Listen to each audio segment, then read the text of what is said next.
بسم اللہ الرحمن الرحیم نحمدہ ونصلی علی رسولہ الکریم۔ بھائیو، دوستو اور بزرگو، اصل جو ہے وہ ایمان ہے، اور اس دور کے جو محققین ہیں اور امت کے غمخوار ہیں تو وہ کہتے ہیں کہ اس وقت جو کمی اور کمزوری آئی ہوئی ہے تو وہ ایمان کے اندر آئی ہوئی ہے، اور ایمان کے اندر اگر کمی آ جائے تو اعمال کے پہاڑ بھی اس کمی کو پورا نہیں کر سکتے۔ حضرت مولانا محمد الیاس رحمۃ اللہ علیہ سے پوچھا گیا کہ یہ آپ کی تحریک کا کیا نام ہو، تو حضرت نے فرمایا کہ لوگوں نے اس کا نام دعوت و تبلیغ رکھ دیا، مجھ سے پوچھا جاتا تو میں اس کا نام تحریک الایمان رکھ لیتا۔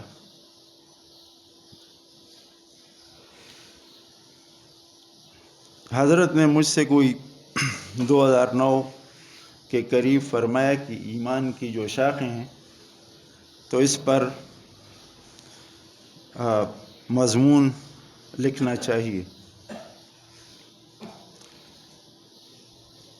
تو اس وقت میں نے کوشش کی، اس وقت کے جو 2010-11 کے جو رسالے ہیں تو اس میں یہ جو اجزاء الایمان والا مضمون ہے تو یہ آیا ہوا ہے۔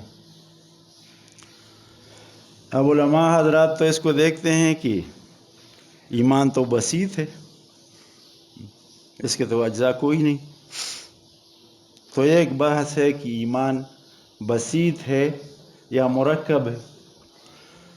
تو اس وقت چونکہ جس وقت حضرت امام ابو حنیفہ رحمۃ اللہ علیہ موجود تھے اور انہوں نے جس وقت بحث فرمائی ہے تو اس وقت معتزلہ موجود تھے کہ جو اعمال کو نجات کے لیے ضروری سمجھتے تھے کہ ایمان جو ہے مرکب ہے اور اعمال اس کے لیے ضروری ہیں اور نجات کے لیے اعمال ضروری ہیں۔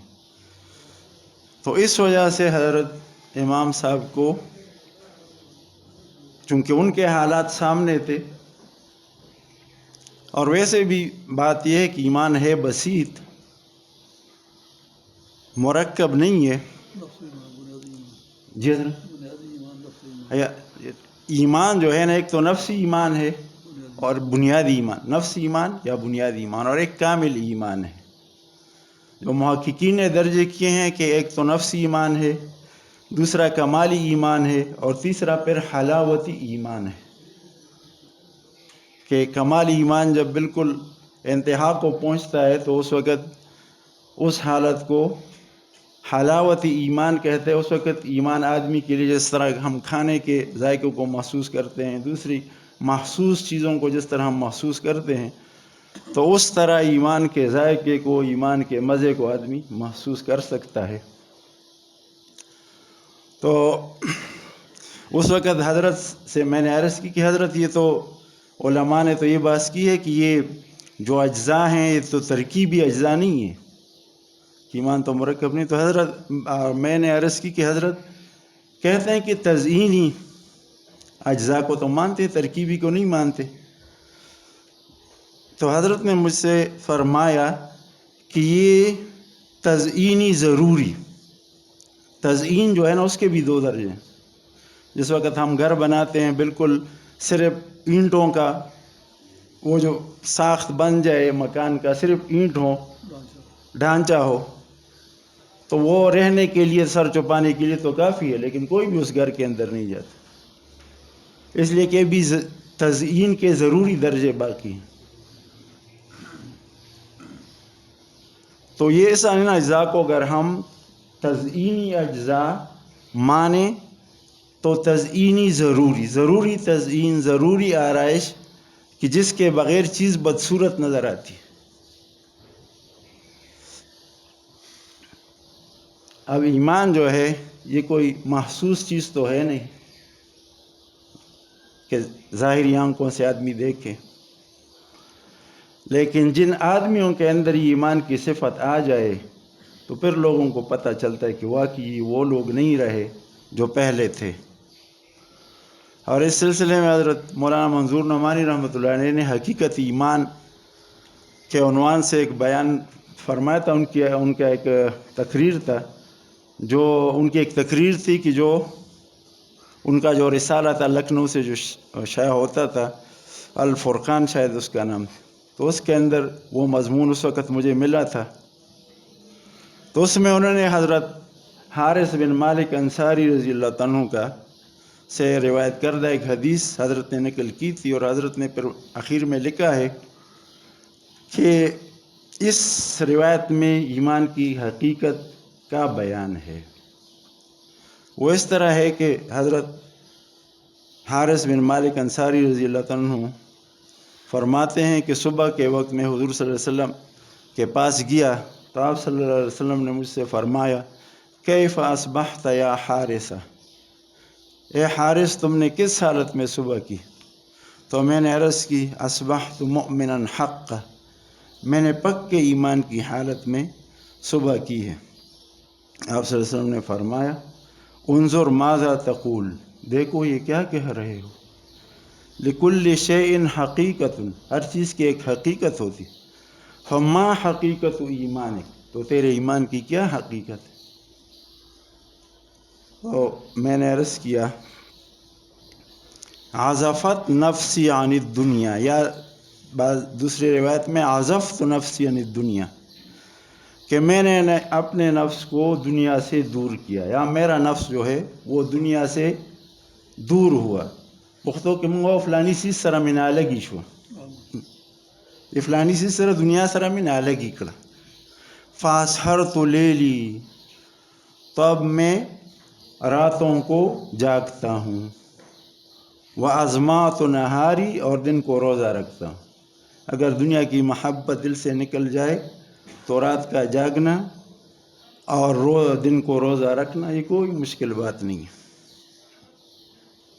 وَكَأَنِّي أَنظُرُ إِلَىٰ عَرْشِ رَبِّي بَارِزًا، اور گویا کہ میں اللہ کے عرش کو کھلا ہوا دیکھ رہا ہوں. یہ ساری چیزیں ادھر سے ہو رہی، اور فاعل حقیقی اللہ تعالیٰ شانہ کی ذات ہے. وَكَأَنِّي أَنظُرُ إِلَىٰ أَهْلِ الْجَنَّةِ يَتَزَاوَرُونَ فِيهَا، اور گویا کہ میں یہ سر کی آنکھوں سے جنت والوں کو دیکھ رہا ہوں، ایک دوسرے کی زیارت کر رہے ہیں، ایک دوسرے کو مبارکباد دے رہے ہیں، ایک دوسرے سے بہت زیادہ خوش ہو رہے ہیں.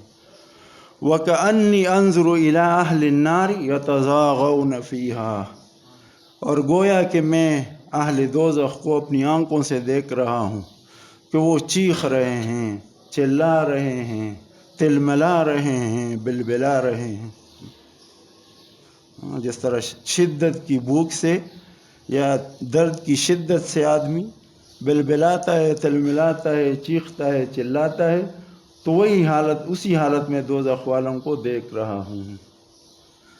تو حضور صلی اللہ علیہ وسلم نے فرمایا، عرفت فلزم، عرفت فلزم، عرفت فلزم، تمہیں ایمان کی حقیقت معلوم ہو گئی، اس کے ساتھ لازم رہیے، اس کے ساتھ لازم رہیے، اس کے ساتھ لازم رہیے.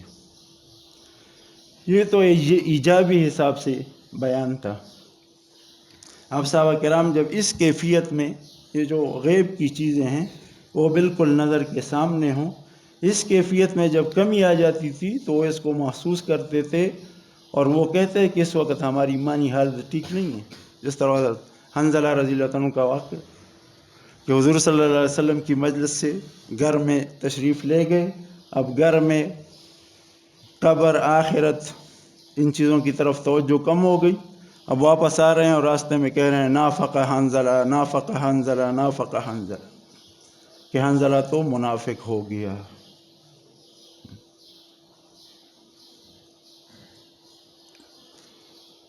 تو ایمان کی اصل ان چیزوں کو، اس حدیث شریف کو دیکھتے ہوئے یہ ہے کہ یہ جو غیب کی چیزیں ہیں وہ ویسے بھی جو شروع کی آیتیں سورہ بقرہ کی ہیں تو یؤمنون بالغیب، کہ جو غیب کی چیزیں ہیں ان پر ایمان رکھتے ہیں. پھر ایمان میں سب سے پہلی چیز جو ہے وہ توحید ہے، اور توحید کے علاوہ دوسرے ارکان ایمان ہیں جو ایمان مفصل میں بیان ہوئے. یہ سارے ارکان ایمان ہیں اور حضرت علامہ سید سلیمان ندوی رحمۃ اللہ علیہ نے سیرت پر جو چھوٹی کتاب تحریر فرمائی ہے، ان کی چھوٹی ایک کتاب ہے، اس میں حضرت نے فرمایا ہے کہ جو کلمہ ہے تو یہ ان ارکان ایمان کا خلاصہ ہے۔ ایمان میں سب سے پہلی چیز توحید ہے۔ تو توحید تو یہ ہے کہ خدا حشر میں کہہ دے یہ بندہ دو عالم سے خفا میرے لیے ہے۔ اور معاہد چھ بپائے ریزی زرش، چھ فولاد ہندی نہیں برسرش، امید و حراسش نباشد ز کس، ہمی است بنیاد توحید و بس۔ کہ معاہد چھ بپائے ریزی زرش، معاہد کو کیا تم اس کے پیروں کے اندر سونے کو بکھیر رہے ہو، چھ فولاد ہندی نہیں برسرش، اور تم اس کے سر کے اوپر ہندی فولاد رکھ رہے ہو، امید و حراسش نباشد ز کس، اسے تو نہ کسی سے کوئی امید ہے اور نہ وہ کسی سے ڈر رہا ہے، ہمی است بنیاد توحید و بس، توحید کو یہی بنیاد ہے اور بس۔ آپ صلی اللہ علیہ وسلم ایک غزوے سے واپس تشریف لا رہے ہیں، اب آرام کے لیے کچھ دیر آرام کے لیے لیٹ گئے، اتنے میں کافر پہنچ گیا، تلوار ہاتھ میں ہے، اور آپ صلی اللہ علیہ وسلم کے اوپر تلوار کھینچ لی اور بتایا کہ آپ کو مجھ سے کون بچائے گا؟ آپ صلی اللہ علیہ وسلم نے فرمایا اللہ۔ یہ اللہ کا لفظ سننا تھا، ویسے یقین سے بولا گیا تھا کہ تلوار اس کی ہاتھ سے گر گئی۔ اب آپ صلی اللہ علیہ وسلم نے فرمایا اب تو بتا تجھے مجھ سے کون بچائے گا؟ تو آگے سے منت سماجت کرنے لگا کہ آپ اچھے پکڑنے والے ہیں، آپ تلوار اچھے پکڑنے والے ہیں، آپ ایسے نہیں ہیں کہ مجھے قتل کریں گے۔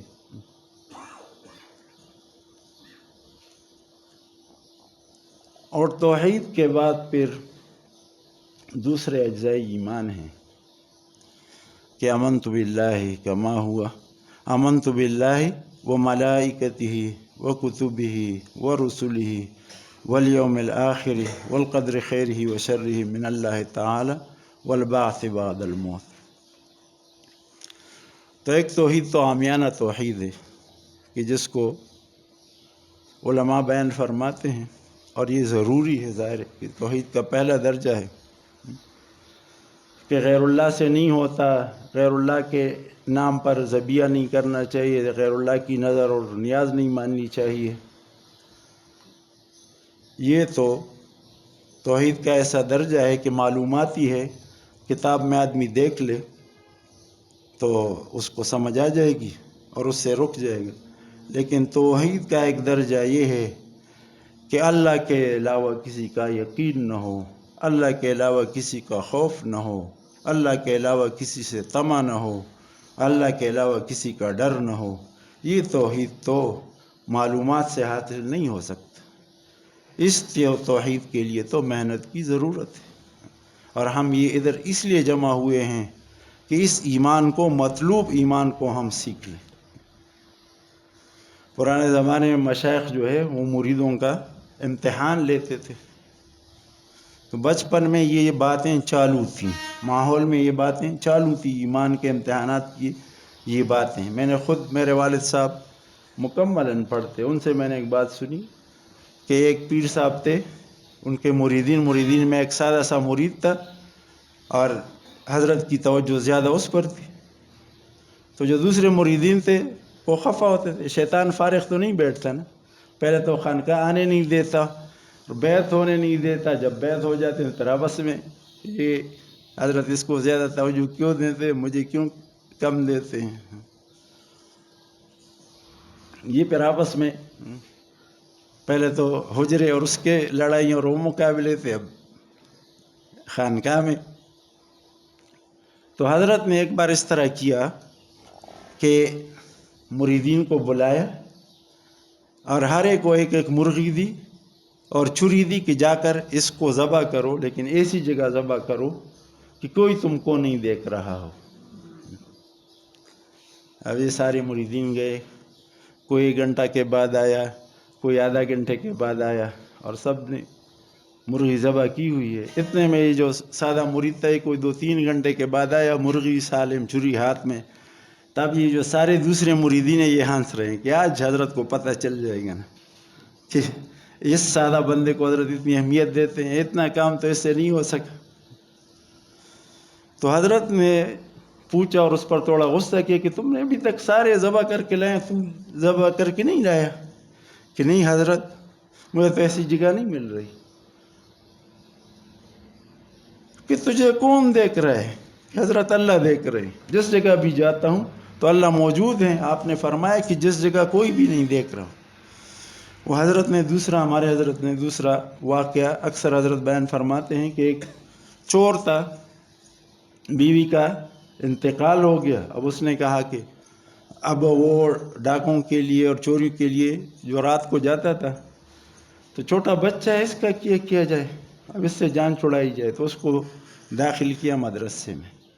اس کو جب مدرسے میں داخل کیا تو 2-3 سال وہ مدرسے میں پڑھا، استعداد والا بچہ تھا۔ اب یہ آتا تھا اور دیکھتا تھا مدرسے میں اپنے بچے کو کہ تکڑا ہو جائے اور قابل ہو جائے اس کے کہ میرے ساتھ جا سکے چوری کے لیے، تو پھر اس کو اٹھاؤں گا ادھر سے۔ ایک دن جو آیا اس کو دیکھا کہ بس چلو یہ اب اس قابل ہو گیا ہے، میرے ساتھ یہ بھی رات کو جائے۔ اور اس کو اساتذہ سے کہا کہ میں اس کو لے جاتا ہوں۔ انہوں نے بڑی محنت کی کہ بڑا استعداد والا بچہ ہے، یہ بڑا عالم بن جائے گا، آپ اس کو نہ لے جائیں۔ لیکن وہ نہ مانا، نہیں جی بس مجھے ضرورت ہے اور میں اس کو ساتھ لے جاتا ہوں۔ لے گیا۔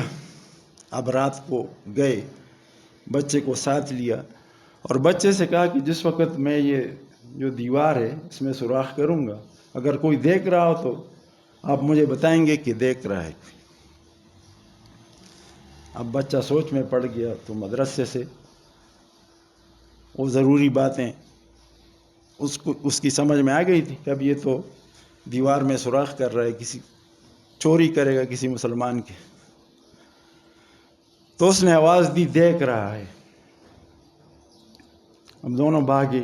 جب آبادی سے بہت دور گئے تو وہ والد نے کہا کہ کون دیکھ رہا تھا؟ ہمارے پاس پیچھے تو کوئی آیا نہیں، نہ کوئی آہٹ میں نے سنی، آپ کہہ رہے تھے کہ دیکھ رہا ہے۔ اس نے کہا کہ ابا جی اللہ دیکھ رہے تھے۔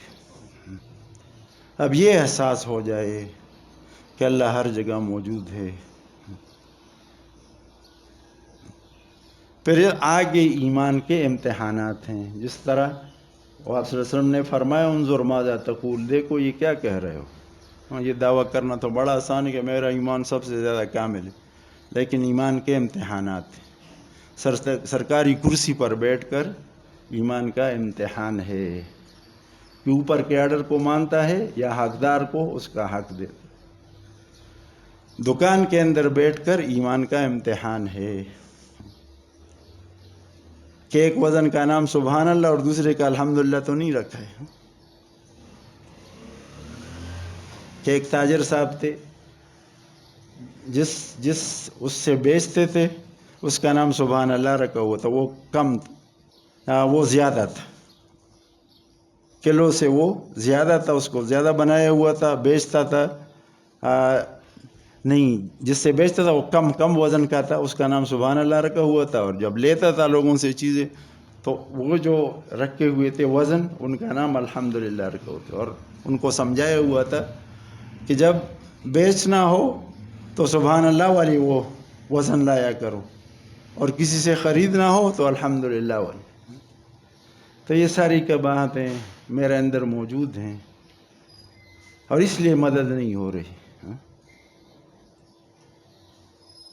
وہ حضرت فرماتے ہیں آج بھی ہو جو براہیم کا ایمان پیدا، آگ کر سکتی ہے انداز گلستاں پیدا۔ تو ہمارا مسئلہ ایمان کا مسئلہ ہے، ایمان کامل ہو جائے تو اللہ کی مدد، اللہ اپنی تمام قدرتوں کے ساتھ موجود ہے۔ اللہ کی قدرتوں میں اور اللہ کے وعدوں میں کوئی کمی نہیں ہے، وہ جو کمی اور کمزوری ہے تو میری طرف سے ہے۔ ہم یہ نیت کر لیں کہ انشاءاللہ اس ایمان کو سیکھیں گے اور اس کے لیے محنت اور کوشش کریں گے۔ ہمارا ادھر آنا، یہ اعتکاف میں بیٹھنا، پھر یہ جو مہینے میں آنا ہوتا ہے اور جو ساری ہماری مجالس ہیں، اس میں ایمان ہمارا کامل ہو جائے اس بات کا احساس ہو جائے کہ ہم ناقص ہیں، ہم بدحال ہیں، اور اللہ سے مانگنے لگیں کہ اللہ ہمارے نقص کو دور فرما، ایمان کے نقص کو دور فرما اور ہماری حالت کو بہتر فرما، تو پھر بھی کام ہو گیا کسی نہ کسی درجے۔